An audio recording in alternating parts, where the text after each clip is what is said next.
এবার যুবক বলতে আছে, আমিরুল মুমিনিন, আপনি সত্য শুনেছেন, বাবার সাথে আমার সম্পর্ক ভালো না। হযরত ওমর এবার যুবকের চেহারার দিকে তাকায়, আর একবার তরবারির দিকে তাকায়। আল্লাহু আকবার। এবার যুবক টের পাইছে হযরত ওমর এমন একজন ব্যক্তি, হযরত ওমর যেই দিকে চলে হক তার পিছনে পিছনে চলে, ওই রাস্তা দিয়া শয়তান আর অন্য একটা রাস্তা মাপে। আল্লাহু আকবার। তো তার আদালতে বেইনসাফিমূলক কোনো কথা, কোনো কর্মকাণ্ড এটা মোটেই তিনি বরদাস্ত করবে না। হযরত ওমর এবার তরবারি হাতে নিয়েছে। তোমার বিচার করা হবে তরবারির দ্বারা। কেন তুমি বাবার সাথে সম্পর্ক নষ্ট করেছ?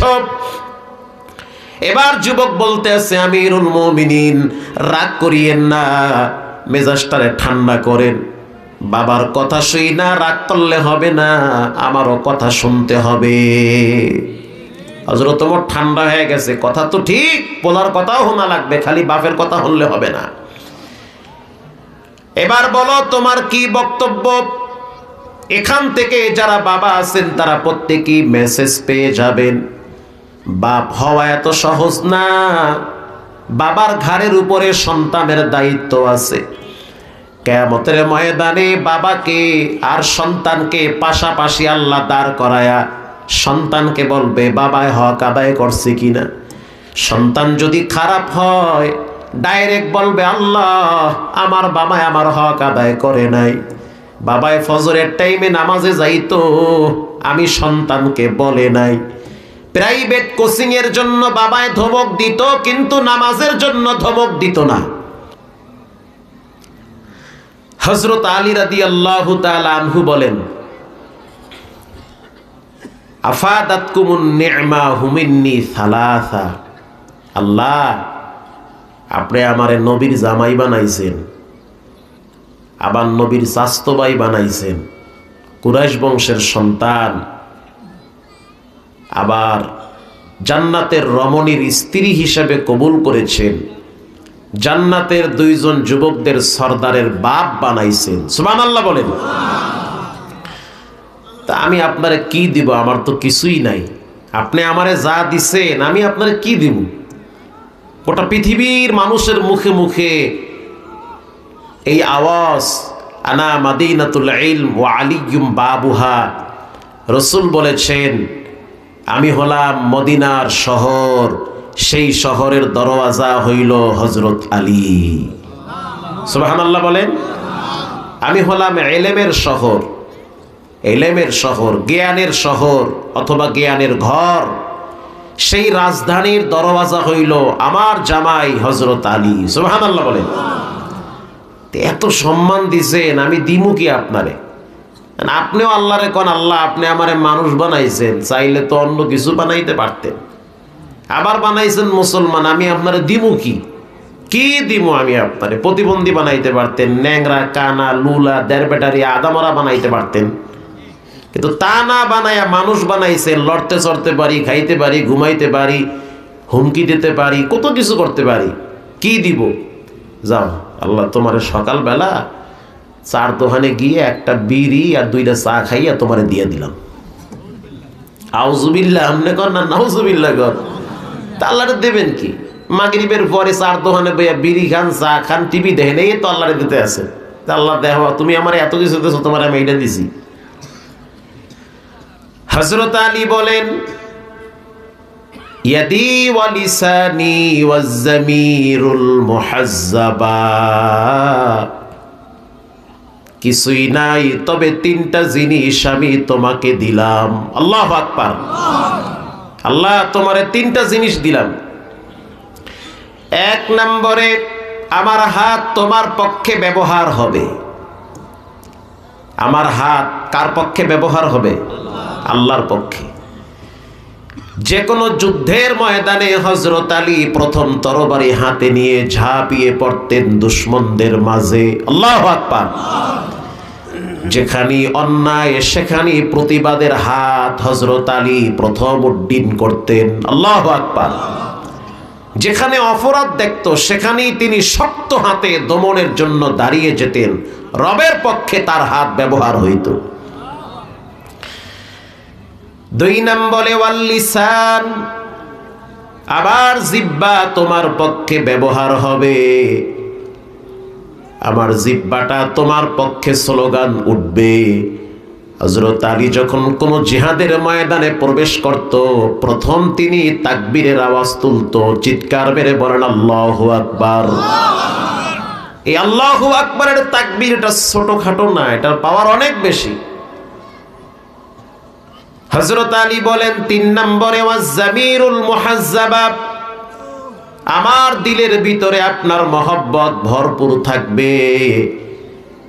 জিহাদের ময়দানে এক বেঈমানকে হযরত আলী পায়ের নিচে ফালায়া বুকের উপরে উঠা কেবলমাত্র কতল করবে, কেবলমাত্র ছুরি ধরবে যুদ্ধের ময়দানে। ইন দি মিন টাইমে সেই মাজুজি, সেই ইহুদি হযরত আলীর চেহারায় থুতু মারছে। যখনই থুতু মারল হযরত আলী রাদিয়াল্লাহু তাআলা আস্তে করে ছেড়ে দিয়েছে। উচিত ছিল থুতু মারলে তো রাগ আরো বেশি উঠবে, কথা ঠিক না? একে তো আমার নিচে পড়ছো, পরাজয় বরণ করেছো, আবার তুমি মারলা থুতু, তোমার তো কোনো শক্তিই নাই, তুমি শেষ হয়ে গেছো, তো রাগ তো আরো বেশি উঠবে। ওরে হারামি, তোরে খাইছি, তোর গোষ্ঠী উদ্ধারে খাইছি, কথা কি আমার বোঝেন? কিন্তু সেই রাগ তো ওঠে নাই। হযরত আলী বলল, যাও, তোমাকে ছেড়ে দিয়েছি। কেন? এতক্ষণ তোমার উপরে আমি, আমার রাগ ছিল আল্লাহর জন্য। যখন তুমি আমাকে থুতু মারছো, আমার ভিতর থেকে নিজের জন্য রাগ উঠছে, আর নিজের জন্য রাগ উঠলে তোমাকে হত্যা করা জায়েজ নাই। আল্লাহু আকবার বলেন। আপনি হক কথা বলবেন, শক্তি ব্যবহার করবেন, রক্ত ব্যয় করবেন, জীবন দিবেন, বলেন কার জন্য? আওয়াজ দিয়ে বলেন কার জন্য? আল্লাহর জন্য। রব্বুল আলামিন কোরআনে বলেন, কুল ইন্না সালাতি ওয়া নুসুকি ওয়া মাহইয়ায়া ওয়া মামাতি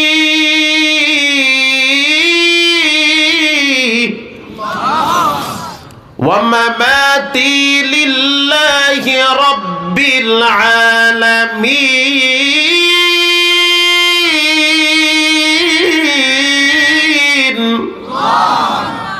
গলা ছেড়ে আওয়াজ দিয়ে এতগুলো মানুষ একই কণ্ঠে বলেন আল্লাহু আকবার। আল্লাহ পাক বলেন, তোমার নামাজ, তোমার কুরবানি, তোমার বেঁচে থাকা, তোমার মরে যাওয়া, এগুলো দুনিয়ার কারো জন্য হবে না, একজনের জন্যই হবে, তিনি হলেন কে? অনেক যুবকরা দেখি একটা মেয়ের প্রেমে পাগল হয়ে গলায় দড়ি দেয়, হাত কাটে, রক্ত বের করে, এটা হারাম, এটা জায়েজ নাই। রক্ত যদি ঢালতেই হয় একজনের জন্য ঢালতে হবে, তিনি হলেন কে? আল্লাহর জন্য ঢালে। আবার একটা মেয়ে দেখি গলায় দড়ি দিয়ে চিরিকুট লেখে ফেলে গলায় দড়ি দেয়। কেন দিয়েছ? বলে আমি অমুককে পাই নাই, সে বিয়ে গোপনে করেছে, আর একজনের সাথে সংসার করে, এজন্য আমি আত্মহত্যা করেছি।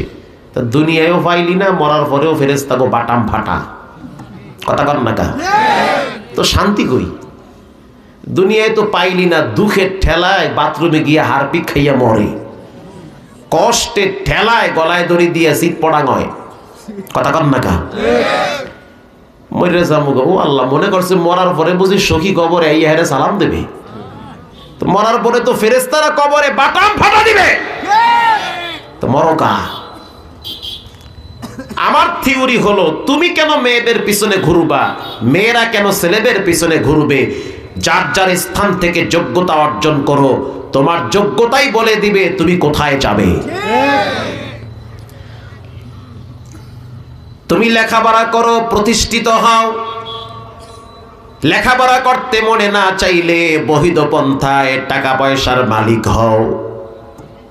আছে না কিছু পোলাপান লেখাপড়া করতে ভাল লাগে না, সারাদিন বাপের হোটেলে খাইবে আর পাবজি আর ফ্রি ফায়ার খেলাইবে।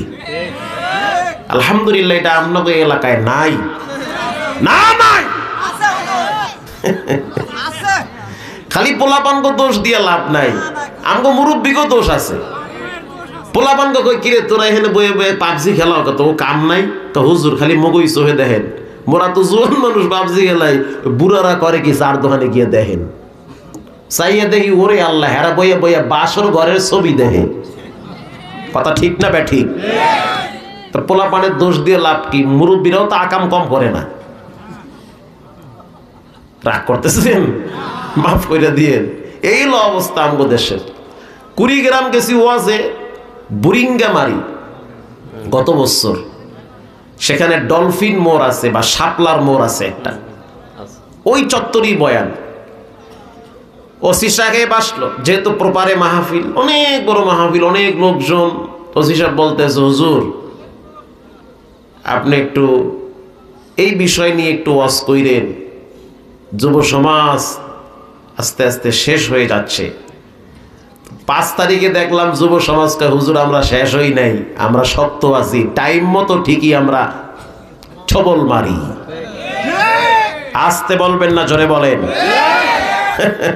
আমরা রেডি আছি। তো ওসি সাহেব বলতেছে, হুজুর ও ভালো মানুষ, উনি পলায় না, উনি আছে ওই থানায়, এখনো আছে, উনি 2 নম্বরই করে নাই। তা বলতেছে, হুজুর এই এলাকায় পোলাপান খালি টিকটক বানায়। আমি বললাম ভালো তো, খারাপ না, আপনিও বানান। অনেক পুলিশে টিকটক বানায় না, তো বানাইবেন আপনার, সমস্যা কি? ভালো এটা। তা হুজুর এটা কোনো কথা? একটা পোলাপানের টিকটক বানায়, কি হয়েছে? টিকটক বানাই একটা মরছে। অকন কি এটা কোনো কথা? টিকটক বানাই আবার মরে কেমনে? তো হুজুর একদিন এই এলাকার ঘটনা, ওই কবরও আমারে দেখাইছে যেখানে ওরে মাটি দিছে। আহা, কেউ যদি শয়তানে কামড়ায়, কাম থইয়া আকাম করে, এটা আমাকে বরিশালে ভাষা। কেউরে যদি শয়তানে কামড়ায়, মানে শয়তানে মাথার মধ্যে খোঁচা মারছে, তুই আজারে বইয়ে রয়েছে, তুই 2 নম্বরই কর। কেউরে যদি শয়তানে খোঁচা মারে, হে কাম থইয়া কি করে? কথা কম না, আকাম করে, মানে ও কোনো কামই না, কোনো কাম নাই, খালি খালি দেখি বিলার লেজের মাথায় হে দড়ি দিয়ে বাঁধবে। এত চেষ্টা করে 3 ঘন্টা বইয়ে, দড়ি মোড়ে লাগেই না। কি লাগে? তো আকাম করে। তুই ছোবা মারল 13 বার, তাও তো সব হইবে। যেদিন পদ্মা সেতু উদ্বোধন হয়েছে, ওই দিন দেখলাম এক যুবক দাঁড়ায় দাঁড়ায় পদ্মা সেতুতে প্রস্রাব করছে, পত্রিকায় আসছে। আপনি ঠান্ডা মাথায় ভাবেন, এই সেতু কি সরকারের বাপের টাকা বানাইছে? আপনার আমার পকেটের টাকা। কথা ঠিক না ঠিক? তা আমার কথা হইল, যুবক তুমি মোতার কি জায়গা পাইলা না? এত সিফা সাফা আছে, খাড়ায়া মাইরা দাও, হ্যাঁ হইয়া তুমি এখানে মরতে আইছো কা? কথা কন না কা? পুলিশ ঘোরে, র্যাব ঘোরে, সেনাবাহিনী ঘোরে, বন্দুক তাক করে আছে, নতুন উদ্বোধন হবে, মানুষের একটা আবেগ অনুভূতি কাজ করতেছে। যাই হোক, কিন্তু কথা হলো যে তুমি মরতে গেলা কাওয়াহানে, হে মরছে মরছে ভালো কথা আছে, মরছো মরছো, চুপচাপ মুইতা মুইতা কোনো মতে বাড়ি বুড়ি মারি আয়া ভর। কথা কন না কা? সেইটা আবার মোবাইলে তোলা লাগবে কি লিখিয়া, সেইটা আবার মোবাইলে তুললে ফেসবুকে ছাড়িয়ে দিয়েছে যে সুবহানাল্লাহ আমি মুতছি, আমি পদ্মা সেতুতে মুতছি, এটা ছাড়িয়ে দিয়েছে। তাও আবার সুবহানাল্লাহ ছাড়িয়ে দিয়েছে, বিশাল একটা সওয়াব কামাইছে। এখন যে পুলিশে জেলখানায় নিয়ে বাটাম ফাটা দিতে আছে, কে তোমারে বাঁচাইছে? কথা কন না কা? এটা কাম না আকাম? না আপনারাই বলেন, এটা কাম না আকাম? আকাম না, আকাম তো। ওসি সাহেব বলল, হুজুর আসরের নামাজের পরে গুড়ি গুড়ি বৃষ্টি পড়তেছে, রাস্তায় কোনো মানুষ নাই, আকাশ চমকাইতেছে, কৃষকরা ভয়েতে জমিন থেকে ঘরে চলে গেছে, আকাশটা মেঘাচ্ছন্ন হয়ে গেছে। ওই সময় এক যুবক মোটর সাইকেল নিয়ে তার এক বন্ধুকে সাথে নিয়ে যাচ্ছে এক গ্রাম থেকে আর এক গ্রামে। ডান্ডির মাথায় মোবাইল বান্ধা তারা বিভিন্ন জায়গায় টিকটক বানায়, টিকটক করে, এটা মোবাইলে ধারণ করে ফেসবুকে ছেড়ে দেয়। কথা বুঝেন? যখন বৃষ্টি শুরু হয়ে গেল, তাকায় দেখলো ব্রিজের পারে একটা চিকন সাপ, একেবারেই চিকন, রাস্তার এই পার থেকে ওই পারে যায়। যুবক এবার চিন্তা করলো সুবর্ণ সুযোগ যায়, আমি এই সাপ নিয়ে টিকটক বানাবো। কাম না আকাম? কথা কম। আকাম। দরকার কি সাপের লাগে গিয়ে মাতবাড়ি করার? ও যাইতে আছে যাও, ফাও ফোসো কাওয়ারে। এবার সাথের বন্ধুকে বলল তুমি ভিডিও করো, আমি লেজ দুইটা ঘুরামু। পরের দিন জাতীয় সব পত্রিকায় আসছে এই ঘটনা। এবার একজনে ভিডিও করতে আসে, সে লেজ দইরা টপকে লেজ ধরছে। লেজ ধরলে তো সাপের শক্তি দুর্বল হয়ে যায়, ঘুরান শুরু করছে। মোটামুটি 5-7 মিনিট ঘুরাবার পরে সাপ চিন্তা করে আমি কি দেশে আইছি না ইন্ডিয়া আইছি। এ কি সাপ বং ধরছে। সাপ কিন্তু মরে নাই। সাপ কি সহজে মরে? মরতেই চায় না। ও দেখবেন মরে গেছে কিন্তু একটু ফুস করে ওঠে। এবার যুবকের মাথায় শয়তান আর একটা ভূত চাপছে, মানে শয়তান আর একটা খোঁচা মারছে যে এই লেজ দিয়ে ঘুরি দিলে কামইবে না, তুমি কল্লায় হাত দিয়ে কপালে একটা জুমা দাও। সেম তাই করলো। এবার পাশের যুবককে বলল ভিডিও বানাও, আমি গলায় হাত দিয়ে কপালে চুমো দিব, কারণ সাপ তো মরে গেছে। সাপ কিন্তু মরে নাই। পাশের ডায়ে কয় তুই সাবধান, দেখ মরছে না, জেতা আছে। কয় লেসি হোক সাপ, ও জেতা থাকলেও কি না থাকলেও কি, সমস্যা হইবে না। মনে করছে কেস সোয়া। এবার আস্তে করে সেই সাপের মাথা একটু এই যে সবুজ কালারের ছিল মাথাটা, চুমা দিবার গেছে, একটু মুখ লাগাইবে কপালে, সাপের কপালে। সাপ চিন্তা করলো ভালোবাসার জায়গা পাইলি না, এই আইসো মরতে। ফস করে উঠছে, ফস ঠেলায় এই একটা খোঁচা মারছে। ওটা বিষাক্ত সাপ, ভয়ঙ্কর বিষাক্ত সাপ। মুহূর্তের ভিতরে পুরো দেহ কালো হয়ে গেছে, অসুস্থ হয়ে পড়ে গেল। হুন্ডায় আরো দিগলা হালাইয়া হসপিটালে নেছে। ডাক্তার বলছে আসার সময় তো শেষ। এ মেয়া, কয়েকদিন আগে শুনছেন না যে রেল লাইনে টিকটক বানাইতে গিয়ে এক পোলায় মরছে? কথা কন না কার?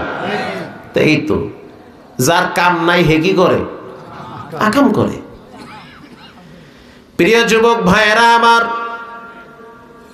হযরত আলী রাদিয়াল্লাহু তাআলা আনহু বলেন আমি আমার রবকে কিছুই দিতে পারলাম না, তবে 3টা জিনিস দিলাম। 1 নম্বরে আমি আমার হাত রবের পক্ষে ব্যবহার করব, খারাপ রাস্তায় আমার হাত ব্যবহার হবে না। সুবহানাল্লাহ। 2 নম্বরে আমি আমার জিহ্বাটা রবের পক্ষে স্লোগানে স্লোগানে প্রকম্পিত করব। জিহাদের ময়দানে হযরত আলী রাদিয়াল্লাহু তাআলা আনহু যখন তাকবীরের আওয়াজ তুলতো, শয়তান জিহাদের ময়দান থেকে পালাইতো। আল্লাহু আকবার। 3 নম্বরে ওয়াজ্জামিরুল মুহাজ্জাবা, আমার দিলের ভিতরে ছেলে সন্তান, স্ত্রী পুত্র, দল ক্ষমতা, নেতা নেত্রী, কারো ভালোবাসা পরিপূর্ণ থাকবে না। ভালোবাসা থাকবে একজনের, তিনি হলেন কে? প্রিয় ভাইরা আমার, আলোচনার শুরুতে আপনাদের দিলগুলাকে পরিষ্কার করে নেন।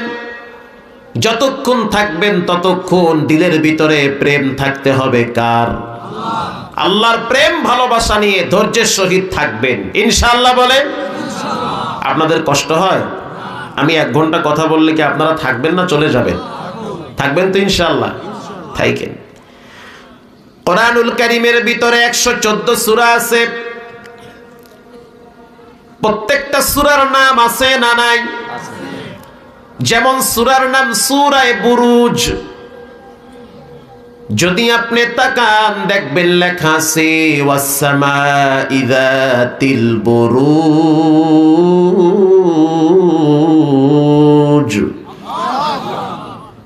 সূরার নাম সূরা বুরুজ। রব্বুল আলামিন বলেন শপথ কক্ষ বিশিষ্ট আসমানের শপথ। এরকম একটি সূরা আছে, সূরার নাম সূরা তারিক। যদি আপনি তাকান দেখবেন লেখা আছে ওয়াসসামাই ওয়াত তারিক। আল্লাহু আকবার। তারিক। সূরার নাম সূরা কাউসার। আল্লামা জালালউদ্দিন সুয়ুতি বলেন, কেউ যদি প্রতিদিন 41 বার সূরা কাউসার তেলাওয়াত করে ঘুমায়, রব্বুল আলামিন জীবনে একবার স্বপ্নে রাসূলুল্লাহর সাথে সাক্ষাৎ করায়া দিবে। যেই মেয়েটার বড় হয়েছে, বিবাহ হয় না, প্রতিবেশী ভাঙ্গানি দিয়া দিয়া বিবাহকে ভেঙ্গে দেয়, প্রস্তাবকে ডিনাই করে দেয়। যেই যুবকটা বারবার অ্যাপ্লিকেশন করে চাকরির জন্য, কিন্তু চাকরি হয় না, আল্লামা জালালউদ্দিন সুয়ুতি রাহিমাহুল্লাহ বলেন, সে যেন প্রতিদিন ঘুমাবার আগে 41 বার সূরা কাউসার তেলাওয়াত করে। সময় লাগে মাত্র 30 মিনিট। এই সূরাটা তেলাওয়াত করলে রব্বুল আলামিন কষ্টদায়ক জিনিসকে সহজ করে দিবে। সূরার নাম সূরা কাউসার। যদি আপনি তাকান দেখবেন লেখা আছে, ইন্না আ'তাইনাকাল কাউসার ফাসাল্লি লিরাব্বিকা ওয়ানহার ইন্না শানিআকা হুয়াল আবতার। আল্লাহু আকবার বলেন। এরকম একটি সূরা, সূরার নাম সূরা ইয়াসিন। কেউ যদি ফজরের নামাজের পর 10টা মিনিট ব্যয় করে সূরা ইয়াসিন তেলাওয়াত করে, ইন্তেকালের পরে রব্বুল আলামিন তার ঠিকানা আল্লাহর জান্নাতে করে দিবে। সূরা ইয়াসিন বড় পাওয়ারফুল একটি সূরা। এরকম একটি সূরা আছে, সূরার নাম সূরা ওয়াকিয়া। কারো যদি রিজিকের ভিতরে প্রবলেম থাকে, আর্থিক ক্রাইসিস দেখা দেয়, আর্থিক সচ্ছলতা দিন দিন নষ্ট হয়ে যায়, সে যেন মাগরিবের পর সূরা ওয়াকিয়া তেলাওয়াত করে। সূরা ওয়াকিয়া এটা যেন তেলাওয়াত করে। ওমর ইবনুল আজিজ, ইসলামের ৫ম খলিফা, অনেক সম্পদের মালিক ছিল। যখন তিনি খেলাফতের মসনদে বসলো, টাকা পয়সা অর্থ সম্পদ পুরাটাই রাষ্ট্রের জন্য ব্যয় করেছে। 7টা মেয়ে ছিল। তো ইন্তেকালের আগে আগে তার শালা সুমন্দিরা বলতে আছে, কি রাখবেন মেয়েদের জন্য? কিছুই তো রাখেন নাই।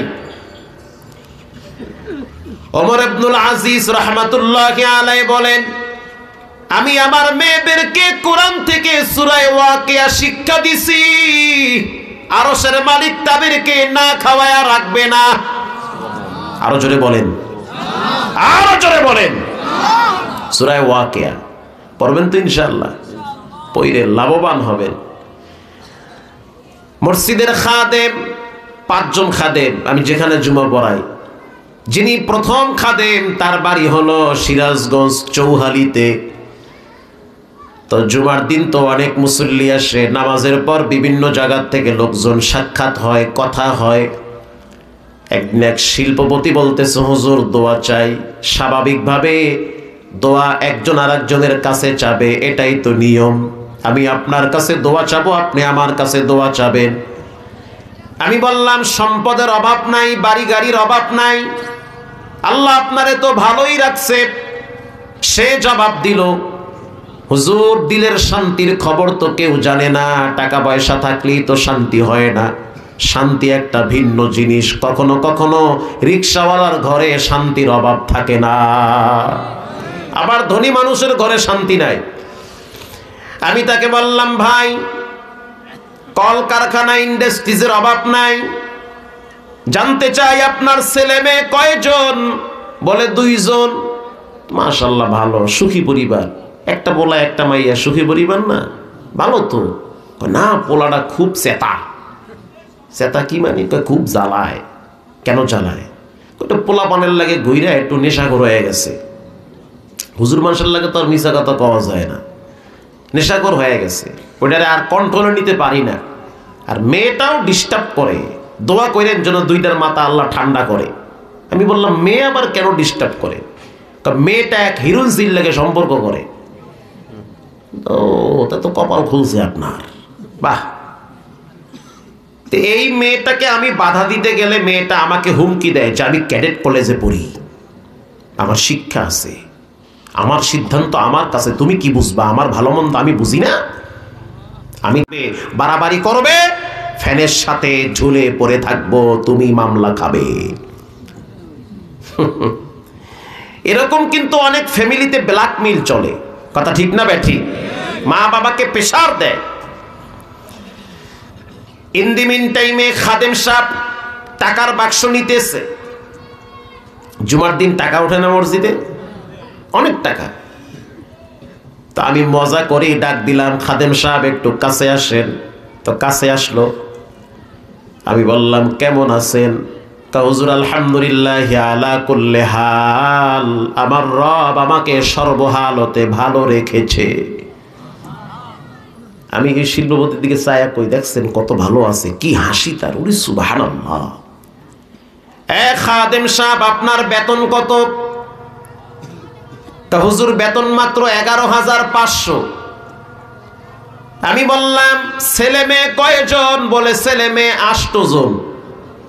8 জন, ওরে সুবহানাল্লাহ। বেতন 11,500, মাইয়ে পোলা 8টা, কেমনে কি মিলান আল্লাহই জানে। কেমনে চলেন শিল্পপতি সব, কেমনে চলে? হ্যাঁ তো আল্লাহ চালায়। কে চালায়? তা আল্লাহ যদি কেউরে চালায়, ডিগ্রি আর দুনিয়ার কোনো বাহ্যিক সুরত লাগে না, আল্লাহ এমনিই ভালো চালায়। আল্লাহু আকবার বলেন। চালায় কে? আল্লাহ চালায়। এবার আমি খাদেম সাহেবকে বললাম, খাদেম সাহেব সত্য করে বলেন, মূল কাহিনীটা কি? এত অল্প টাকায় কেমনে চলেন ঢাকা শহরে? হুজুর ধানমন্ডিতে প্রাইভেট পড়াই, 2টা প্রাইভেট পড়াই, বেতন পাই 15,000। আরো এক জায়গায় সপ্তাহে 3 দিন পড়াই, গুলশানের দিকে, ওখানে পাই 12,000। উরি সুবহানাল্লাহ, কই কি কেমনে কেমনে মিলে দেখলাম এর মাসিক হাদিয়া হলো 40-এর উপরে। আমি বললাম, এতেও তো ভালো চলার কথা না, ঘর ভাড়াই তো আছে 21,000। সে আমাকে বলল, হুজুর সীমিত ইনকামে আমার রব চালায়, কিন্তু ভিতরে একটা আমল করি সবাই। যেই দিন থেকে হাদিসে পড়ছি মাগরিবের পরে সূরা ওয়াকিয়া পড়লে নাকি আল্লাহ বরকত বাড়ায় দেয়, আমি আর আমার বিবি, আমার সন্তানেরা প্রতিদিন কন্টিনিউ বাধ্যতামূলক সূরা ওয়াকিয়া তেলাওয়াত করে। সুবহানাল্লাহর পাওয়ার বাড়াই দেন। সূরা ওয়াকিয়া তেলাওয়াত করবেন তো ইনশাআল্লাহ? কইরে। এরকম একটি সূরা আছে, সূরার নাম সূরা বুরুজ। তাবারাকাল্লাযী বিয়াদিহিল মুলক ওয়া হুয়া আলা কুল্লি শাইইন কাদির।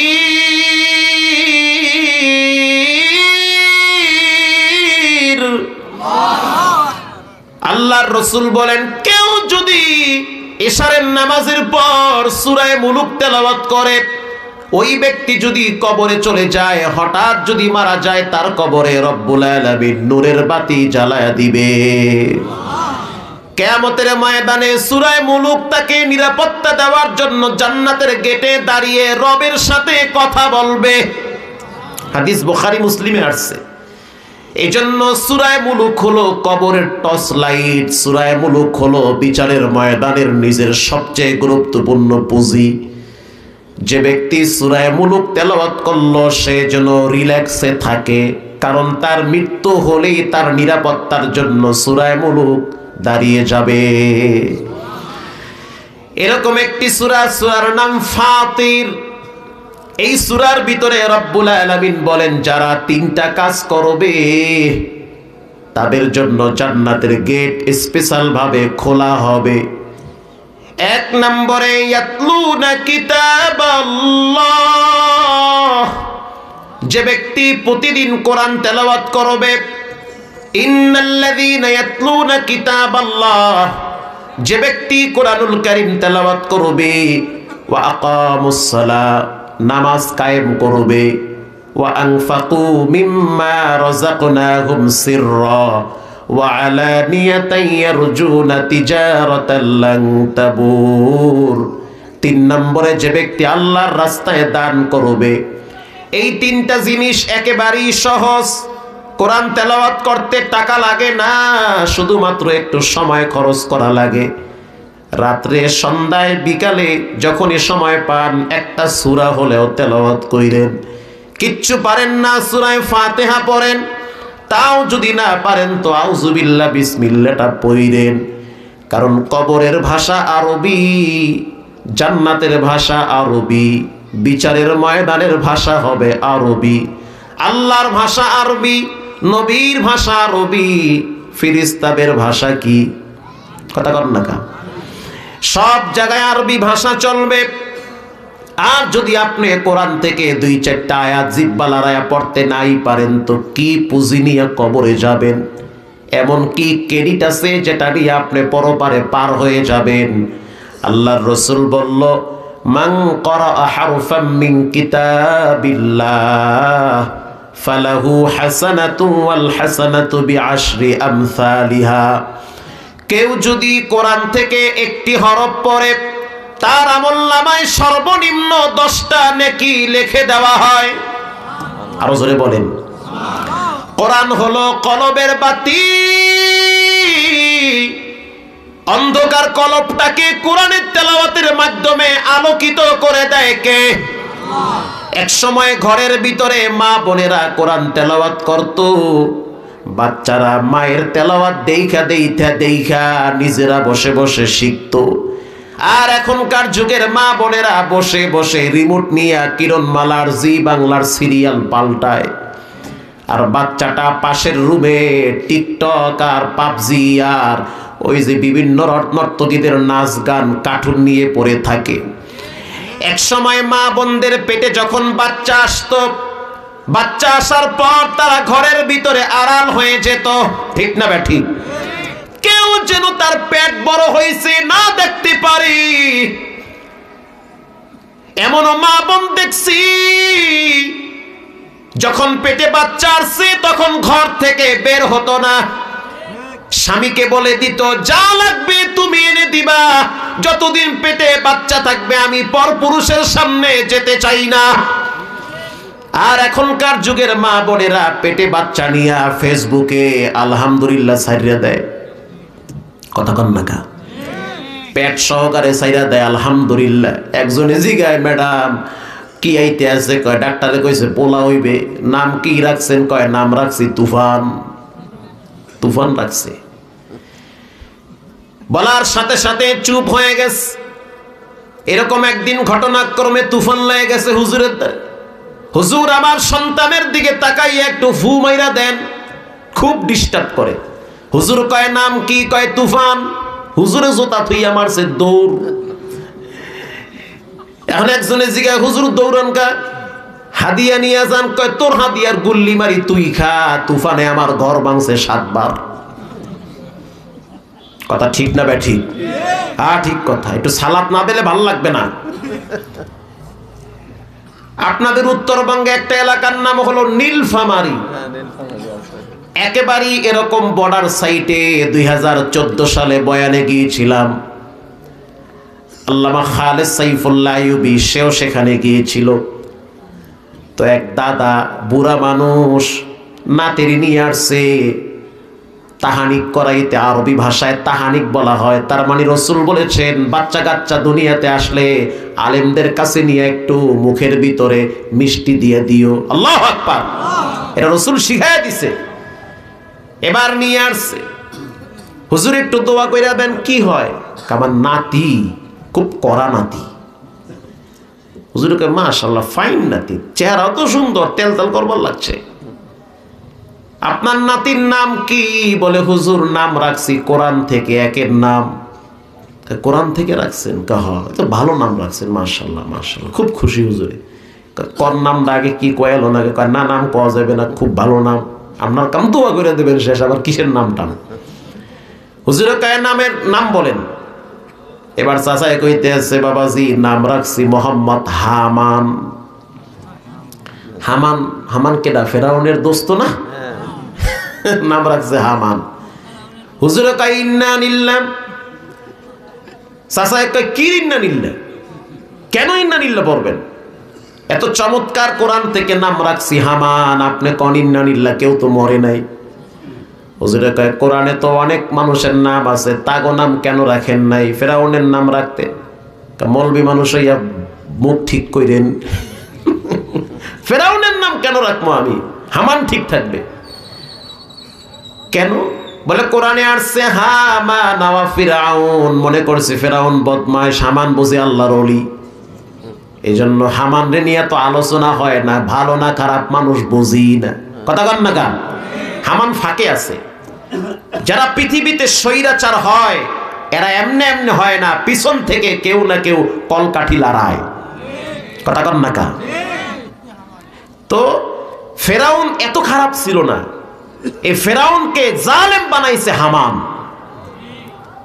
তো অতীতে যত স্বৈরাচার এই দেশে দেখছি এত খারাপ হওয়ার কথা না, ডানে বামে চামচারা এত খারাপ বানাইছে, এটা অতীত থেকে হয়ে আসছে।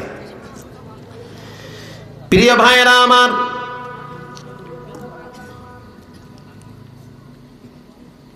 এজন্য প্রথম মানুষের কথা হবে সে যেন মুখ থেকে যখন আওয়াজ দিতে পারে প্রথম আওয়াজ যেন কোরআন থেকে আসে। বাচ্চা যেমন দুনিয়াতে আসার পরে মা বাবার প্রথম দায়িত্ব সন্তানকে আল্লাহ এবং তার রসুলকে চিনানো। হযরত ওমর রাদিয়াল্লাহু তাআলা আনহুর দরবারে এক বাবায় গেছে বিচার নিয়ে, মামলা নিয়ে গেছে। আমিরুল মুমিনিন, আমার সন্তান আমার খোঁজ খবর নেয় না, আমার সাথে সম্পর্ক একেবারেই খারাপ। উয়ুনুল হিকায়াতে আসছে হযরত ওমর রাদিয়াল্লাহু তাআলা আনহু বলল, এত বড় সাহস, আমার শাসন আমলে এই দেশের ভিতরে সন্তান বেয়াদবি করবে বাবার সাথে, এটা হতে পারে না। পুলিশ পাঠায় দিল, সন্তানের হাতে হ্যান্ডকাপ লাগায়া ওমরের আদালতে দাঁড় করায়া দিছে সন্তান রে। সন্তান এক পাশে দাঁড়াইছে, হযরত ওমরের বাম পাশে দাঁড়ায় আছে তার বাবা। এবার হযরত ওমর সেই যুবকের চেহারার দিকে তাকায় বলে, সন্তান এই লোকটা তোমার কি হয়? বলে, ইনি আমার আব্বা হয়। তা আমি শুনলাম তোমার বাবা বলল তুমি নাকি তোমার বাবার খেদমত করো না, তুমি নাকি তোমার বাবার হক আদায় করো না, সম্পর্ক নাকি ভাটা লাগছে বাপ আর ছেলের ভিতরে। এবার যুবক বলতে আছে, আমিরুল মুমিনিন আপনি সত্য শুনেছেন, বাবার সাথে আমার সম্পর্ক ভালো না।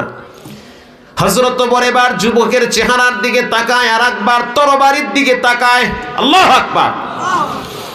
এবার যুবক টের পাইছে হযরত ওমর এমন একজন ব্যক্তি, হযরত ওমর যেই দিকে চলে হক তার পিছনে পিছনে চলে, ওই রাস্তা দিয়া শয়তান আর অন্য একটা রাস্তা মাপে। আল্লাহু আকবার।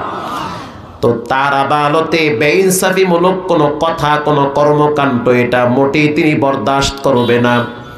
হযরত ওমর এবার তরবারি হাতে নিয়েছে, তোমার বিচার করা হবে তরবারির দ্বারা। কেন তুমি বাবার সাথে সম্পর্ক নষ্ট করেছ? এবার যুবক বলতে আছে, আমিরুল মুমিনিন রাগ করিয়েন না, মেজাজটারে ঠান্ডা করেন। বাবার কথা শুই না রাগ করলে হবে না, আমারও কথা শুনতে হবে। হযরত ওমর ঠান্ডা হয়ে গেছে, কথা তো ঠিক, বলার কথাও শোনা লাগবে, খালি বাপের কথা শুনলে হবে না। এবার বলো তোমার কি বক্তব্য? এখান থেকে যারা বাবা আছেন তারা প্রত্যেকেই মেসেজ পেয়ে যাবেন, বাপ হওয়া এত সহজ না।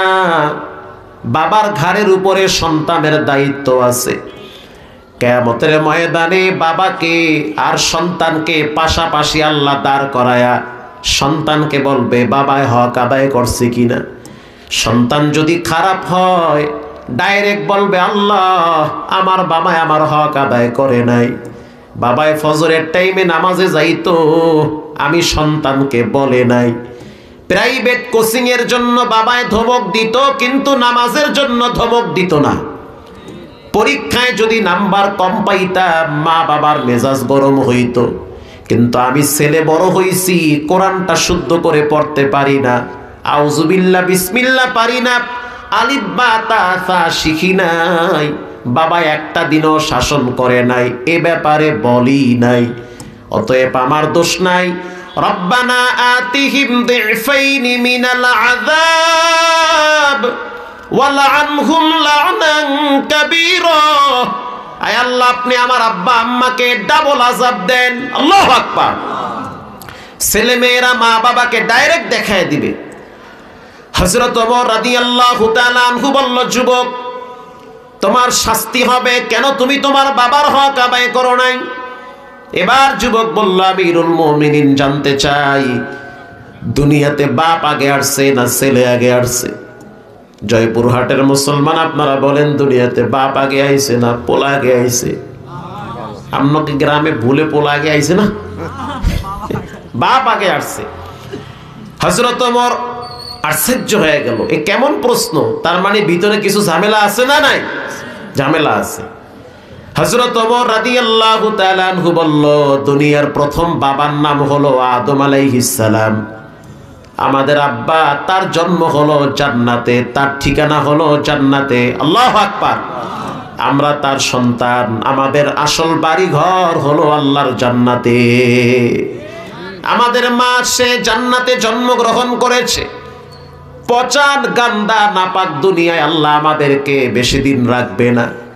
কয়েকটা দিন আমল কইরা রবের সাথে সম্পর্ক করে যদি কোনো মতে মরতে পারেন, রাসূল বলেন, মান কানা আখির কালাম লা ইলাহা ইল্লাল্লাহ দাখালাল জান্নাহ।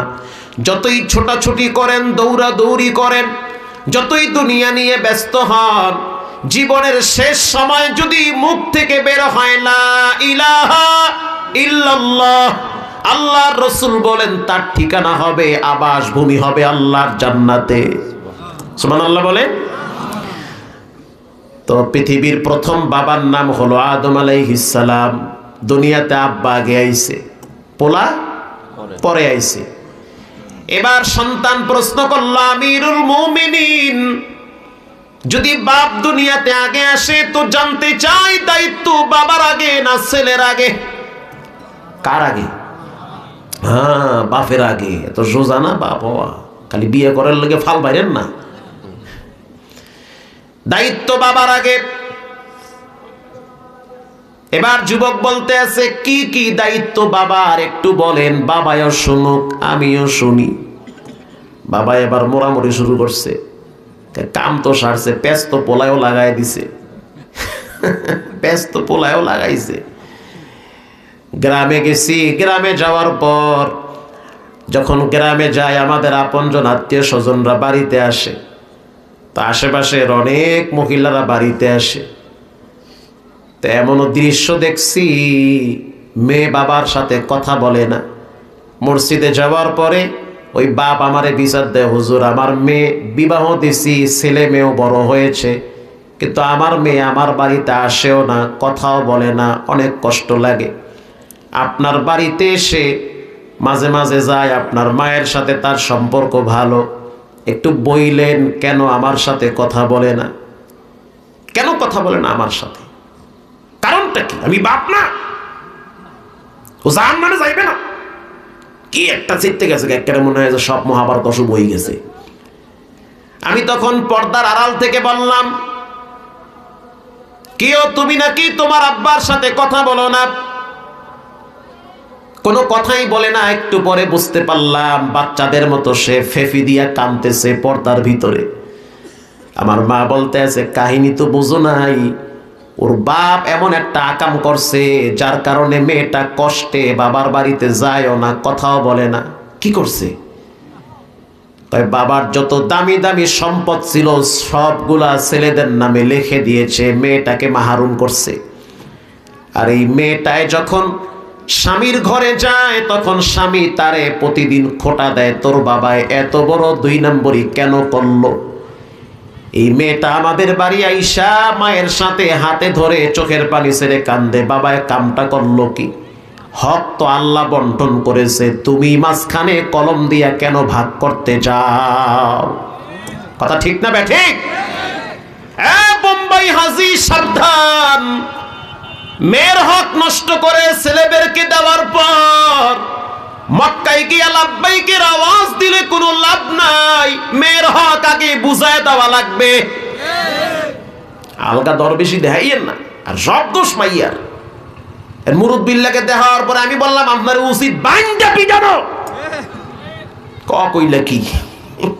ও কইলা কি? হ্যাঁ, এটাই ক দরকার। আপনি যে 2 নম্বরই করছেন, এটা কি ঠিক করছেন? আর বিয়ে দেওয়ার সময় তো অনেক কিছু দিছে, আপনি অনেক কিছু দেবেন না তা করবেন কি? দেবেন তো আপনি, আপনার মাইয়া না, খয়রাতির মতো সাইডে দেবেন। রাসূলুল্লাহ যখন ফাতেমাকে বিয়ে দিয়েছে তখন যা ছিল টুকটাক সবই তো দিয়েছে, তা আপনি দেন নাই কা?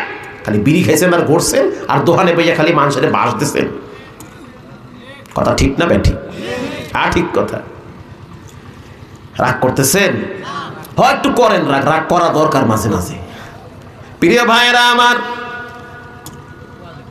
এবার হযরত ওমর রাদিয়াল্লাহু তাআলা আনহু বলল, যুবক বাবার প্রথম দায়িত্ব হলো সন্তানের জন্য ভালো একটা মা নির্ধারণ করা। একদম গোড়ায় আসছে। এলাকায় আম গাছ আছে না নাই? কম না বেশি? ভালোই বেশি, আমাদের দেশের তুলনায় তো বেশি। অলিতে গলিতে আম গাছ। বলেন যদি ভালো একটা আমের আশা করতে চান তাহলে গাছটা ভালো লাগবে কি লাগবে না? ভালো গাছ লাগবে। হযরত ওমর বলল, বাবার প্রথম দায়িত্ব সন্তানের জন্য ভালো একটা মা নির্ধারণ করা।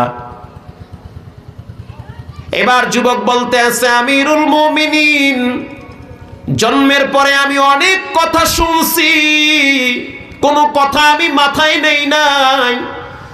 আমার বাবা যৌবনকালে আমার বাবায় কত কিছুই না করছে, এগুলো আমার কানে আসতেছে। তারপরেও বাবারে কোনোদিন বলি নাই, বাপ তুমি আকাম করছো কা? আজ একটু আপনি আমার আব্বারে বলেন আমার মায়েরে কোথা থেকে আনছে। আল্লাহু আকবার বলেন।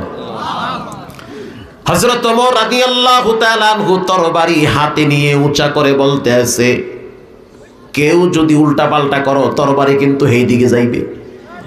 ভয়েতে কলিজা মুখের কাছে চলে আসছে।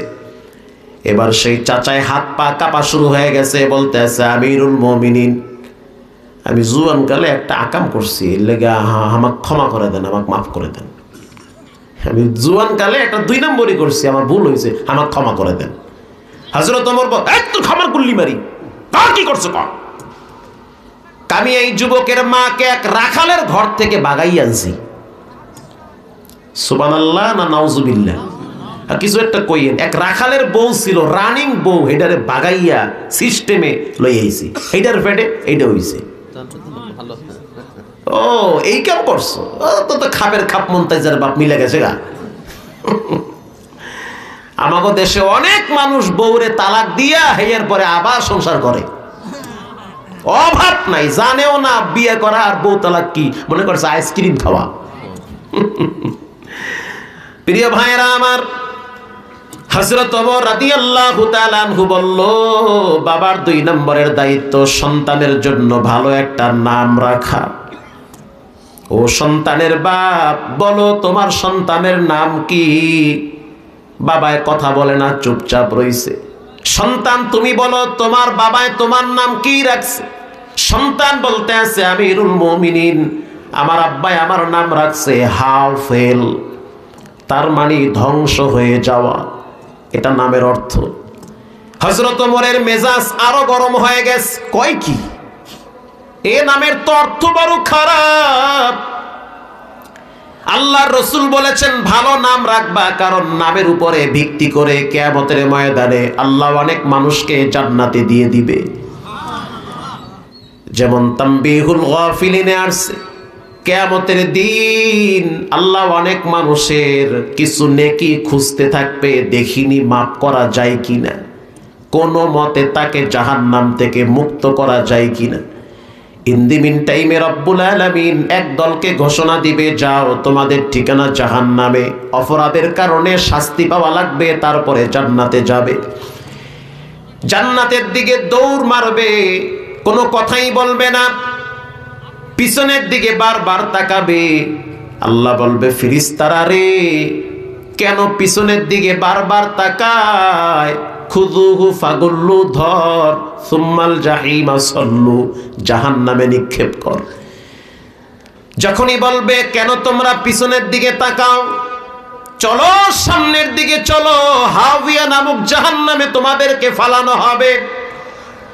তখন তারা বলবে পিছনে এই জন্য তাকাই, দুনিয়ার ভিতরে আলেমদের মুখে শুনছি, কোরআনেও পড়ছি, আল্লাহর একটা নাম নাকি রহমান আর একটা নাম রহিম।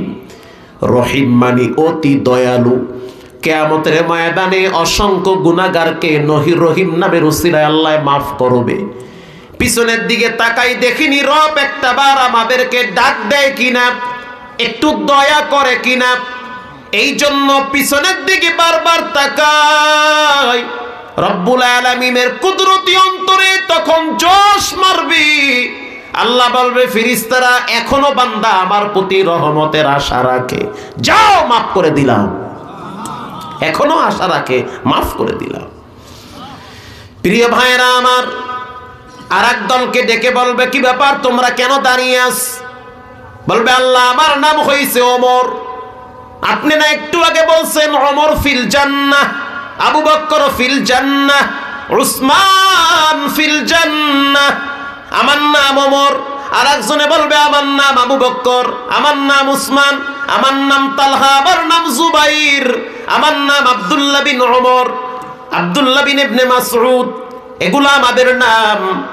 আল্লাহ বলবে তোমাদের নাম ঘোষণা করা হয় নাই, রাসূলুল্লাহর সাহাবীদের নাম ঘোষণা করে জান্নাতের ঠিকানা দেওয়া হয়েছে। তখন তারা মন খারাপ করবে, তোমাদের এই নামগুলা কারা রাখছে? একজনে বলবে আল্লাহ আমার আব্বায় রাখছে, ডাকো তোমার বাপরে। বাপ এবার রবের আদালতে দাঁড়ায় বলবে আল্লাহ নবীর সাহাবীর নামের সাথে মিলায়া ছেলের নামটা রাখছি, যেন আপনি একটু দয়া করেন। আল্লাহ বলবে যাও, এই উসিলায় তোমাদেরকেও মাফ করে দিলাম। হাদিসে আসছে এক বেশ্যা মহিলাকে কুত্তারে পানি খাওয়ানোর জন্য আল্লাহ মাফ করে দিছে। রাত জেগে জেগে পতিতালয়ে দেহ বিক্রি করে, রাত জেগে জেগে পতিতালয়ে নিজের সতীত্ব বিলায়া দেয়। সকালবেলা যখন নদীর কিনারা দিয়ে বাড়ির দিকে রওনা হয়, কিছু দূর যাওয়ার পরে তাকায় দেখলো একটা কুকুর জিহ্বা বের করে চোখের পানি ছেড়ে কান্দে। বলেন পশু পাখি কাঁদে কি কাঁদে না? কখনো ক্ষুধার যন্ত্রণায় কাঁদে। বেশ্যা মহিলা চিন্তা করলো বুঝি পানির পিপাসা লাগছে। এত নিচে পানি, কূপ এত নিচে যে কুকুর নিচে নামলে ভিতরে পড়লে উঠতে পারবে না। আল্লাহর রাসূল বলেন হাদিসে আসছে বনি ইসরাইলের ওই নারী, পতিতালয়ের নারী, বেশ্যা নারী নিজের পায়ের থেকে চামড়ার মোজা খুইলা ফেলাইছে। চামড়ার মোজা খোলার পর এরপরে সে পানির ভিতরে চুবাইয়া মোজা পানিতে আটকায়া রাখছে। পানিগুলা মোজার সাথে মিশ্রণ করে জমা করে কুত্তার কাছে আইসা জিহ্বার উপরে চিপে চিপে পানি পান করাইছে। কুত্তাটার পানির পিপাসা নিবারণ হইছে। আল্লাহর রাসূল বলেন পৃথিবীর মানুষ শুনে নাও, আমল যদি ছোট হয় তারপরও ছাড়বা না। আল্লাহু আকবার। ওই কুত্তাকে পানি পান করানোর কারণে আল্লাহর কাছে এত ভালো লাগছে যে রব্বুল আলামিন বেশ্যা মহিলাটাকেও মাফ করে জান্নাতুল ফেরদাউসের খাতায় নাম লেখায়া দিয়েছে। তাকেও আল্লাহ মাফ করে দিয়েছে। এজন্য ভালো নাম রাখতে হবে ইনশাআল্লাহ। বলেন একটা গল্প বলি, বলবো? রাগ করবেন? কষ্ট পাবেন? গল্পটা আমার না, এটা হলো অনেক বড় এক মনীষীর কিতাবের গল্প, কিন্তু বাস্তবতা এটার সাথে অনেক মিল আছে, অনেক শিক্ষণীয় গল্প আছে না? তা শোনেন একটা গল্প, মজার গল্প। মুস্কি হাসি কিতাবের নাম, হাকিমুল উম্মাত থানবী লেখছে। একজন বুড়া মানুষ, বাচ্চা হয় না, 70 বছর হয়ে গেছে কোনো সন্তান হয় না, 80 বছর হয়ে গেছে কোনো ছেলে মেয়ে হয় না। আপনাদের দেশে তাকে আপনারা কি বলেন? যেই মহিলার বাচ্চা কাচ্চা হয় না তাকে আপনারা বন্দা বলেন না? বন্দাই তো বলেন। তো ওই মহিলার কোনো বাচ্চা নাই, পুরুষের বাচ্চা নাই। কার সমস্যা আল্লাহই ভালো জানে। এমন হতে পারে কারোই সমস্যা না, আল্লাহ ইচ্ছা করেই তারে বাচ্চা দেয় না। কথা কন না কা? কারণ বাচ্চা দেওয়া না দেওয়ার মালিক একজন, তিনি হলেন কে? কারো যদি সন্তান না থাকে তাকে ক্রিটিসাইজ করিয়েন না, হেয় প্রতিপন্ন করিয়েন না। আল্লাহ কাউরে সন্তান দিয়া বিপদে ফেলায়, কেউরে সন্তান দিয়া শান্তি দেয়। কারো আছে 5টা পোলা, 5টাই নেশা করে, তো ওই সন্তান না থাকার চাইতে 5টা গরু থাকা ভালো। কথা ঠিক না বে ঠিক? আল্লাহকে আল্লাহ পোলা দাও দেশে পোলা। 11 বছর পর দেখা কি ওটা সন্তান দাও। আল্লাহ রাব্বুল আলামিনের পার্লামেন্টে সিদ্ধান্ত হয়ে গেছে, যাও দিয়া দিলাম। 80 বছর বয়সে গাছে ফল ধরছে, একটা পোলা হইছে।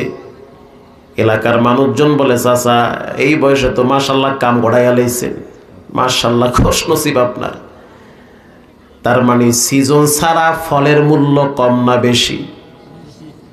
পোলা যদি আমার এখন 5-6টা হয় তো সবাই তো কইবে যে মাশাল্লাহ ভালো হইতো, খারাপ না। কিন্তু আমার দাদার যদি এখন 2টা হয় তাহলে কইবে যে ও মাশাল্লাহ চাচাই তো শেষ বয়সে ভালোই গড়াই হেলাইছে। কথা ঠিক না ভাই? ঠিক।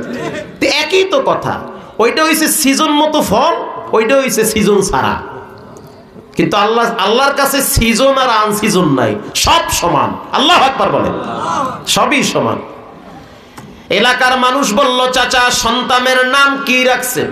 পোলার নাম কি? কয় এমন একটা নাম রাখবো যেই নাম পুরা দেশে নাই। কেন?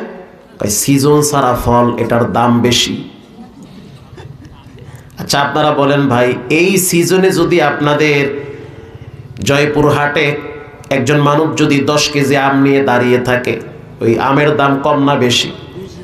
সবাই আইসা ভিড় জমাইবে, কিও ভাই কোন গাছের আম, তোমার বাড়ি কই, কোন ক্ষেতের আম, মিডা না তিতা, কত যাচাই বাছাই। কেজির দাম 250, তাও কেনার লোকের অভাব নাই। আবার যদি একই আম সিজন মতো বাজারে উঠানো হয় 10 কেজি 150 টাকা, রাস্তার ঢালে ঢালে আম পড়ে থাকে, কেউ দেহেও না এই পরিমাণ আম। ওইটা সিজন ছাড়া, এইটা সিজন মতো। কিছুদিন পরে মুরব্বী ঘোষণা দিছে, আমার সন্তানের নাম হলো আর পাইস না। আর পাইস না মানে আর পাইও না, হাইসেন না। এটা একটা শিক্ষণীয় কথা, নামে নামে জমে টানে। এই দেশে এমনও হয়েছে একই নাম, অথচ আকাম করছে একজনে, হ্যাঁ গেছে গা ইন্ডিয়া, আর যে আকাম করে নাই হে বাংলাদেশে। ওই নামে নামে জমে টানে, এর লেগে হ্যারে জেলখানায় 30 বছর জেল খাটাইছে। কথা ঠিক না বে? ঠিক। এজন্য নাম বুঝতে, দুনিয়ায় যদি এরকম মামলা খাওয়া লাগে আর বাটাম ফাটা খাওয়া লাগে, তো মরার পরে তো হ্যাঁ তো কিছু বিদা আছে। এবার নাম রাখছে আর পাইস না, আর পাইও না। এলাকার মানুষ বলতে আছে, চাচা পোলা দিয়া করবেন কি? সন্তানটাকে আমি আলেম বানাবো, এটা আমার দিলের ইচ্ছা। তার নিয়ে তো ভালো আছে, সাবানও পাইছেন, কাপড়ও পাইছেন। যদি আপনি ময়লার জায়গায় ডলা না মারেন, ময়লা কি উঠবে? তো পোলাও পাইছেন, নিয়ে তো ঠিক, কিন্তু জায়গা মতো খাপে খাপ লাগে নাই। মাদ্রাসায় নিয়ে গেছে, নেওয়ার পর বলল, আলেম আমার সন্তানটাকে মাদ্রাসায় ভর্তি করেন। হাফেজ সাহেব বলল, নাম কি? বলে নাম হলো আর পাইস না। হাফেজ সাহেব কয়, চাচা আর একবার কন, আমি কানে একটু কম শুনি। চাচা আর পাইস না যেই ধমকের ঠেলায় কইছে, হাফেজ সাহেব কয়, চাচা এই নাম তো বেশি জুইতেন না, এই নাম পাল্টান। তুমি মোল্লা মুন্সি মানুষ, মানুষের বাড়ি খাও, তুমি বুঝবা কি? এই যে যা রাখছি হেই লেখো। এই এলাকায় নামের অভাব, নাম রাখতে চাই আব্দুর রহমান, দেখি ডাইনে বামে রহমানের অভাব নাই, যেই দাহি হেইটাই দেখি পোলা। তা কর্ম কি এখন? এমন একটা নাম রাখবো যেই নাম সবাই চেনে, আর পাইস না, এক নামে গোটা দেশের মানুষ চিনবে। আর পাইস না। মাদ্রাসার প্রিন্সিপাল সাহেব বলল, এই মুন্সি, এই মৌলবী সাহেব, কথা কয়েন না বেশি, যা কয় তাই লেহেন, ফাও মুরব্বী খেপাইয়েন না, শেষ বয়সে আল্লাহ পোলা দেশে একটা, শান্তিতে দাও। এবার লেখে ফেলাইছে আর পাইস না। কয়েক মাস পর হঠাৎ মাদ্রাসার থেকে আর পাইস না হারায় গেছে, খুঁজে পায় না। চাচা এবার নদীর পার দিয়া যায়, আর চিল্লায় কয় আর পাইস না। এক বেচারায় রোদ্রের ভিতরে নদীতে জাল মারে 3 ঘন্টা, একটা মাছও পায় না। এদিকে ম্যাডামে ঘরের ভিতরে মরিচ বাইটা বয়া রইছে, কখন জামাই আসবে মাছ নিয়া তরকারি ফাগাইবে। 3 ঘন্টা রোদের ভিতরে যদি জাল নিয়া নদীতে মারে, একটা মাছও যদি না পায়, বলেন মেজাজ ঠান্ডা না গরম? কম না বেশি? খুব বেশি। হঠাৎ পিছন থেকে একজনে ডাক দিয়ে কয় আর পাইস না। চাচা কি জালওয়ালাকে কি ব্যাপারটা কি, এই অভিশাপটা দেখে আমারে। পিছনে তাকায় দেখে মুরব্বী কয় আর পাস না, জাল জলের মাছ মাছের গুল্লি মারি লাড়ি একটা লইছে, নিয়া বিসমিল্লাহ সারা ফিদা শুরু করছে। ওই টাইমে হাফেজ সাহেব নদীর পার দিয়া খাবার খাইতে যায়, তাকায় দেখলো চাচারে ফিরাইয়া স্যাপডা বানাইছে। কেউ এই মুরব্বীর কেন সাইজ করব, তা হুজুর কথা কম কাম বেশি। 3 ঘন্টা পর্যন্ত জাল মারি একটা মাছও পাই না। হ্যাঁ কয় আর পাইস না। হাফেজ সাহেব বলল বেদ্যব, এত বড় বেদ্যবি মানুষে করে, আর পোলা আড়াইছে, পোলার নাম আর পাইস না। এই জন্য বেচারায় নদীর পারে এসে পোলা খোঁজে। কেন তুমি আর পাইস না বলে ডাকাডাকি শুরু করলা? আলেমদের কথা না শুনলে, কোরআনের কথা না শুনলে, বিশ্বাস করেন দুনিয়াতে এখানে সেখানে বেইজ্জতি হওয়া লাগে, কিয়ামতের ময়দানেও ধরা খাওয়া লাগবে। কোরআনের আইন যেদিকে, আমরাও থাকতে চাই সেই দিকে। এই দেশ অনেকভাবে শাসন হইছে, রাগ কইরেন না, মাফ কইরা দিয়েন। শাসন হয় নাই, বরং শোষণ হয়েছে, জুলুম হয়েছে, নির্যাতন হয়েছে, মানুষের হক আদায় হয় নাই। আমি একজন মুসলমান, আপনি একজন মুসলমান, অনেক নেতার আদর্শ দেখছি, সব দেখা শেষ, এবার কোরআনের বাংলাদেশ দেখতে চাই। প্রিয় ভাইয়েরা আমার, একজন মুসলমানের দিলের তামান্না থাকবে আল্লাহর জমিনে যেন আল্লাহর আইন প্রতিষ্ঠা হয়, আল্লাহর জমিনে আল্লাহর দিন প্রতিষ্ঠা হয়, এটা একজন মুসলমানের চরিত্র থাকবে। আল্লাহর জমিনে যখন কোরআনের আইন চলবে, তখন হযরত ওমরের মতো বিচারককে আল্লাহ আদালতে বসায়া দিবে। ঠিক না ঠিক? কেমন বিচার ছিল হযরত ওমরের শুনেন। সিরিয়ার জমিনে একজন বিচারকের নাম হইল আমর ইবনুল আস রাদিয়াল্লাহু তাআলা আনহু। তার সন্তানের নাম হলো উবাইদুল্লাহ বিন আমর। রাসূলুল্লাহর প্রিয় সাহাবী আমর ইবনুল আস রাদিয়াল্লাহু তাআলা আনহু, তার মহল্লার ভিতরে তিনি ওই এলাকার গভর্নর ছিল। ওই এলাকাটা শাসন করত সে নিজে। আল্লাহর নবীর সাহাবী, ইনসাফওয়ালা সাহাবী হযরত ওমর তাকে গভর্নর হিসেবে সিরিয়ার গভর্নর বানায় পাঠাইছে, তার মানে ওই এলাকার মন্ত্রী। আল্লাহু আকবার।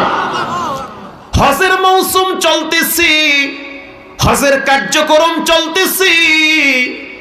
হযরত ওমর রাদিয়াল্লাহু তাআলা আনহু তিনি মদিনা থেকে মক্কায় গেছে হজ করার জন্য। গিয়া দেখতে আছে হাতিবে কাবার পাশে 19 বছরের একটা যুবক বসে বসে বাচ্চাদের মতো মাথা হাঁটুর সাথে লাগায়া অজরে কাঁদতেছে।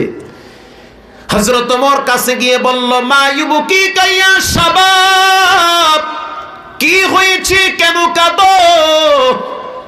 এবার যুবক দেখার সাথে সাথে ভয় পেয়ে গেল। হযরত ওমর ছিল অনেক লম্বা, স্বাস্থ্যবান মানুষ, চেহারা অনেক সুন্দর। আল্লাহু আকবার। হযরত ওমর বলতে আছে, কেন কাঁদো? তোমার উপরে কেউ কি জুলুম করেছে? বলতে চায় না। হযরত ওমর বলল, সত্য করে বলো, তোমার উপরে কেউ কি আঘাত করেছে? তাও বলতে চায় না। হযরত ওমর রাদিয়াল্লাহু তাআলা আনহু যুবকের পিঠে হাত দিয়েছে। বলো বাবা, কি হয়েছে? যখন পিঠে হাতটা লাগাইলো, তখন যুবক বসার থেকে দাঁড়ায় বলল, হুজুর হাত দিয়েন না, পিঠে ব্যথা পাই। হযরত ওমর বলল, কিসের ব্যথা? বলতে চাই না, চুপ হয়ে গেছি। হযরত ওমর বলল, নির্ভয় বলো, তোমার পিঠে কে আঘাত করছে? খুলো তোমার জামা, দেখবো তোমার শরীর। আল্লাহু আকবার। এটা বলার সাথে সাথে যুবক বলতেছে, আমিরুল মুমিনিন, যদি আমি সত্য কথা বলি, না জানি আমার উপরে আরো বিপদ আসে। হযরত ওমর বলতে আছে, তোমার কথা শুনে তো আমার ভয় বেশি লাগতেছে, না জানি আমার উপরে আরো বড় বিপদ আসে। বলো তুমি কি হয়েছে তোমার? তখন নিজের শরীরের জামাটা খুইলা দেখায় দিল। পিঠের দিকে তাকায় দেখতেছে চাবুকের দাগ দেখা যায়, লাল হয়ে গেছে। হযরত ওমর বলল, কে আঘাত করছে? বলে মন্ত্রীর ছেলে উবাইদুল্লাহ বিন আমর, আমার সমবয়সী বন্ধু মানুষ। বাবা এত মন্ত্রী মানুষ, গভর্নর মানুষ, বাবার ক্ষমতার গরমে সেও আমার উপরে ক্ষমতা প্রয়োগ করেছে। আল্লাহু আকবার। অথচ রাসূলুল্লাহর সাহাবী বিন্দু পরিমাণ তার দ্বারা বেইনসাফি হয় না। অনেক সময় বাপ আল্লাহওয়ালা হয়, সন্তান খারাপ হয়, কথা কন না কা? অনেক সময় স্বামী ভদ্র হয়, স্ত্রী খারাপ হয়, স্ত্রী খারাপ হয়, ভালো হয়, স্বামী খারাপ হয়। এরকম হয় কি হয় না? হয়ে যায়।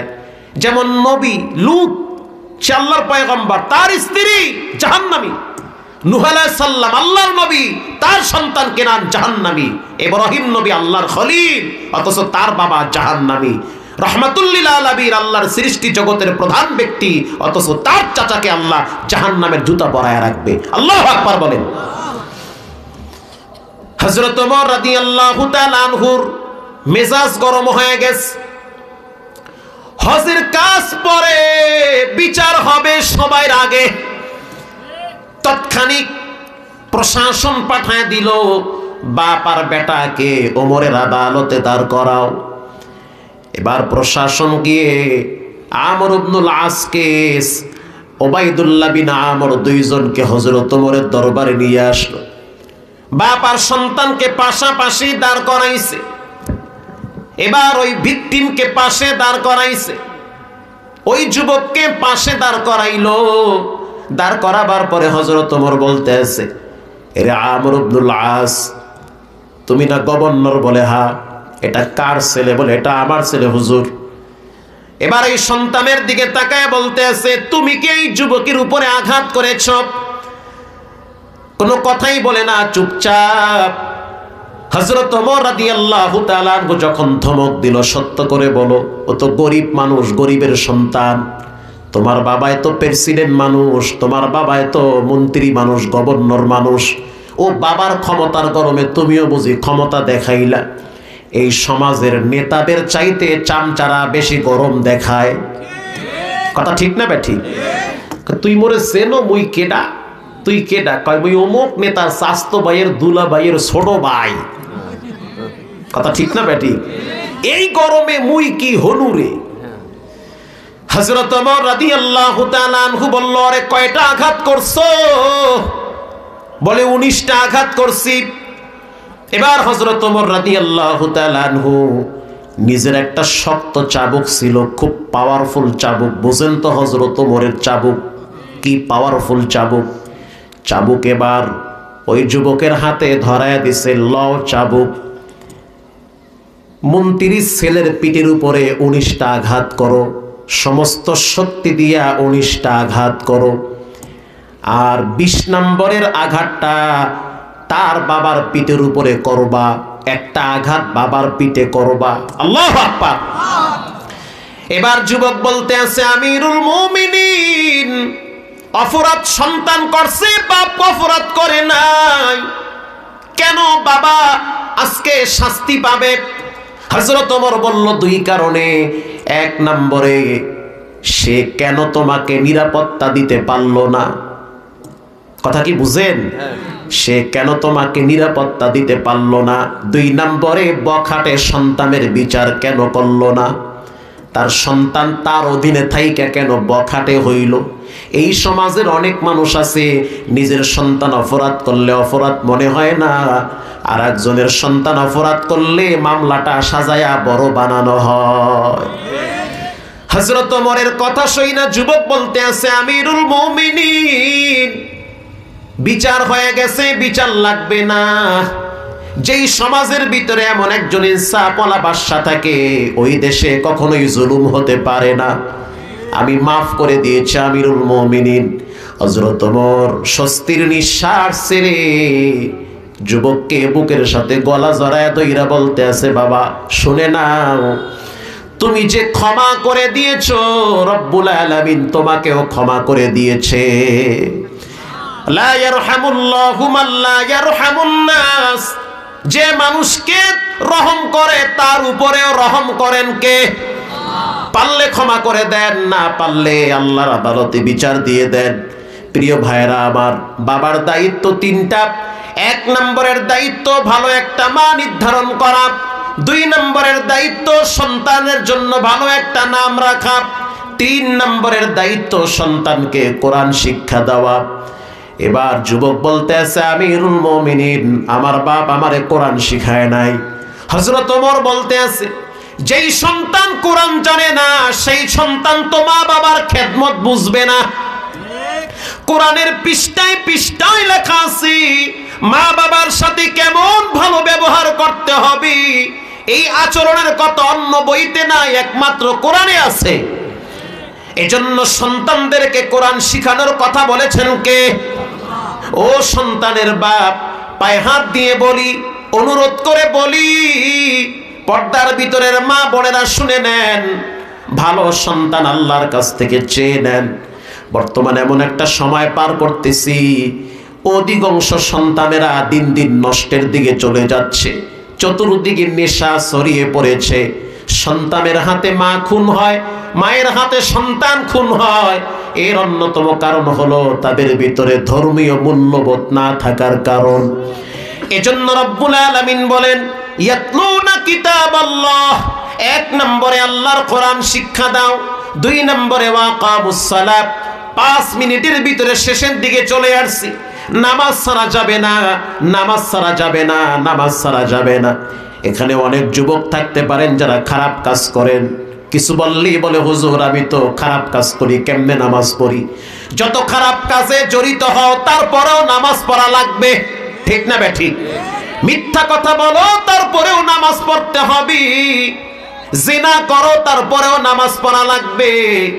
আল্লাহর নবী বলেন, কিয়ামতের দিন আউয়ালু মা ইউহাসাবু বিহিল আবদু ইয়াউমাল কিয়ামাতিস সালাহ, বিচারের দিন সর্বপ্রথম নামাজের হিসাব নিবে একজন, তিনি হলেন কে? একটা মানুষ যখন কবরে চলে যায় আপনি আশ্চর্য হয়ে যাবেন এই হাদিস শুনলে। রাসূল বলেছেন, উদি আল মাইয়িতু ফি কবরিহি জা আল কুরআন। যখন একটা মানুষকে কবরে রাখা হয়, রাসূল বলেন তার মাথার কিনারায় সর্বপ্রথম কোরআন নিরাপত্তা দেওয়ার জন্য দাঁড়িয়ে যায়। ওয়াসসালাতু আন ইয়ামিনিহি, ডান পাশে নামাজ দাঁড়ায় বলে সাবধান, ডান পাশ দিয়ে মাটি চাপ দিবি না। আল্লাহু আকবার। ও ভাইরা আমার, যুবকরা আমার, জীবনে যত অপরাধ করেন না কেন নামাজ কখনোই ছাড়বেন না। নামাজ ছাড়লেন তো জীবনের সবচেয়ে বড় অপরাধটা আপনি করলেন। নামাজ ছাড়লেন তো নিজের পায়ে নিজে কুড়াল দিলেন। নামাজ ছাড়লেন মানে নিজের শরীরে নিজে পেট্রোল দিয়ে আগুন লাগাইলেন। নামাজ কখনোই ছাড়া যাবে না। নামাজ হলো মুমিনের কবরের বাতি। নামাজ হলো আল্লাহর সাথে দিদারের রাস্তা। নামাজ হলো আল্লাহর রাসূল কিয়ামতের ময়দানে নামাজিওয়ালা ব্যক্তিদেরকে কেমনে চিনবে? মা আয়েশা বলেন, যারা উযু করত তাদের হাত এবং চেহারা থেকে নূর চমকাইতে থাকবে। কোটি কোটি মানুষ, এই মানুষদের মাঝে রাহমাতুল লিল আলামিন তোমারে আমারে কেমনে চিনবে? যেদিন প্রত্যেককে উলঙ্গ অবস্থায় দাঁড়ায় থাকা লাগবে। কানা মিকদারুহু 50 আলফ সানা, 50,000 বছর ল্যাংটা দাঁড়ায় থাকা লাগবে। আল্লাহর রাসূল বলেন, যারা নামাজ পড়তো তাদের সময়টা জোহর থেকে আসর পর্যন্ত যতটুকু সময় মনে হয় 50,000 বছর নামাজিওয়ালাদের জন্য ওরকম সময় হবে। এজন্য যুবক বাবারা, মুরব্বী বাবারা শুনে নেন, নিজে নামাজ পড়েন, ছেলে মেয়েদেরকে নামাজের কথা বলেন, স্ত্রীকে বলেন নামাজ পড়তে হবে, নাইলে মুই ঘরে তাই তুই বাইরে কামাই করে মরে খাওয়া। স্পষ্ট জানিয়ে দেন নামাজ পড়তে হবে। সবার আগে আপনার পকেটের টাকায় স্ত্রী চলে, ছেলে মেয়েরা চলে, কেন আপনার কথা শুনবে না? যদি আপনার কথা নাই শোনে একটু শক্ত হন, ছেলে মেয়েদেরকে শাসন করেন। রাসূল বলেছেন, মুরু আউলাদাকুম বিসসালাহ, 7 বছর বয়স হয়ে গেলে নামাজের কথা বলো। 9 বছর বয়স হয়ে গেলে ধমক দাও, এই বেটা নামাজ পড়। 12 বছর বয়স হয়ে গেলে লাঠি উঠাও। নামাজ যদি না পড়ো আমি তোর বাপ, কষ্টের টাকা তুমি খাও আমি খাই, বেনামাজি সন্তান ঘরে থাকতে পারবে না। স্পষ্ট ছেলে মেয়েদেরকে জানিয়ে দেন। ও পর্দার ভিতরের মা বোনেরা, মেয়েটা সকালবেলা প্রাইভেটে না গেলে মাথা গরম হয়। কিন্তু নামাজ না পড়লে মাথা গরম হয় না। যেই মেয়েটা নামাজ পড়ে, যেই ছেলেটা নামাজ পড়ে, তারা কোনোদিন অবহিত সম্পর্ক করতে পারে না, পারে না।